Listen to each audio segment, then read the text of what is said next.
du beurre, de la farine et des caractères bien trempés. Aurore et Martin veulent chacun faire les crêpes à leur manière et parfois ça crée de petites tensions. Ouais, donc là, hop, Martin mélange et tu mettras la farine. Non, je tiens si tu veux. Non, mais mets une tiens sur ça pour avoir des muscles. Si. Non, c'est hyper dur. Hein. Vas-y, s'il te plaît. Bah, si tu veux, c'est moi qui fais. Hein. Alors non. Maman, ça peut être moi. Ouais. Des tensions qui se manifestent aussi au quotidien. C'est quand même assez souvent, les filles se disputent, ou avec Martin aussi. Il y a des clans mais qui changent. Parfois, c'est Jeanne et Aurore qui se disputent, et donc Jeanne et Martin sont ensemble. Ou bien parfois, elles se disputent toutes les deux contre Martin. Voilà, ça change. Les alliances et les ennemis changent. Et pour les enfants, quand ces disputes ont lieu, se réconcilier demande du temps et des efforts. Une fois, je me souviens, vous vous êtes réconciliés, vous avez glissé un petit mot sous la porte de l'autre.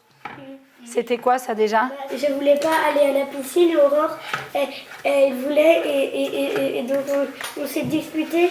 Et après, on était nous deux dans notre chambre, et j'ai mis un papier avec écrit « Je vais à la piscine » et je l'ai glissé sous la porte. Et toi, t'as fait quoi, Aurore, après ? Moi, j'ai mis un petit smiley. Et après, je lui ai remis, et après, on s'est réconciliés. Mais parfois, lors d'une grosse dispute, se réconcilier devient encore plus difficile. C'est alors que les parents interviennent pour aider chacun à faire un pas vers l'autre.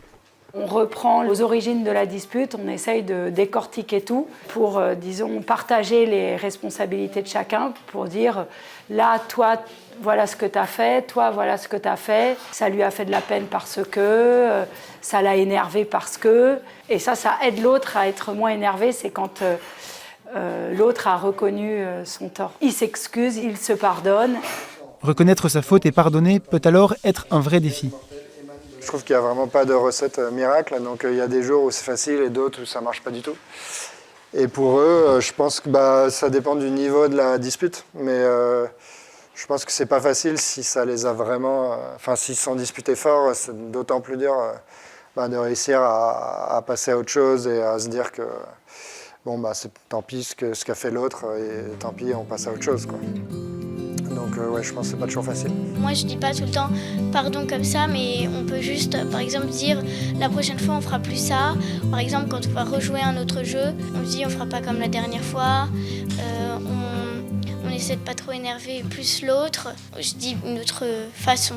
Quand je me réconcilie, je suis content, on s'ennuie plus et après on peut jouer ensemble. Après un conflit, on demande souvent aux enfants de se demander pardon, de se réconcilier. Et, on voit bien que nos enfants ne le font pas avec cœur, qu'ils maugraient un petit pardon, mais qu'il n'y a pas cet élan que nous souhaiterions que nos enfants aient l'un envers l'autre. Alors, il y a un travail peut-être à faire sur du moyen terme. Le soir ou le lendemain, quand on a du temps, au moment du coucher, on peut proposer à notre enfant de relire ce qui s'est passé et de voir avec plus de clarté comment il a pu agir, de lui proposer un petit examen de conscience en fonction de son âge. Et puis là, à ce moment-là, au moment du regret, on l'invite à demander un réel pardon, plus authentique, plus avec le cœur, avec son frère ou avec sa sœur. Et ensuite, sur une partition à long terme, on va proposer à notre enfant également, après la réconciliation, peut-être de trouver une réparation, de créer, d'inventer quelque chose pour réparer aussi la faute qu'il a commise. Alors, ça peut être tout simplement en fonction de l'âge, si l'enfant a cassé un jouet, de l'aider à réparer.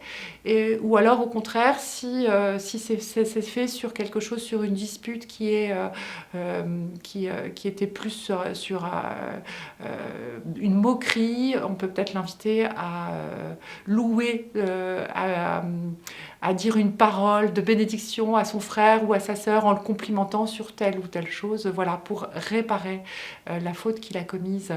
Tout ça, ça permet à notre enfant de grandir, d'être plus lui-même, d'être invité à être plus ce à quoi il est appelé, à vivre en frères. Et donc ça va être la clé de voûte pour toute vocation.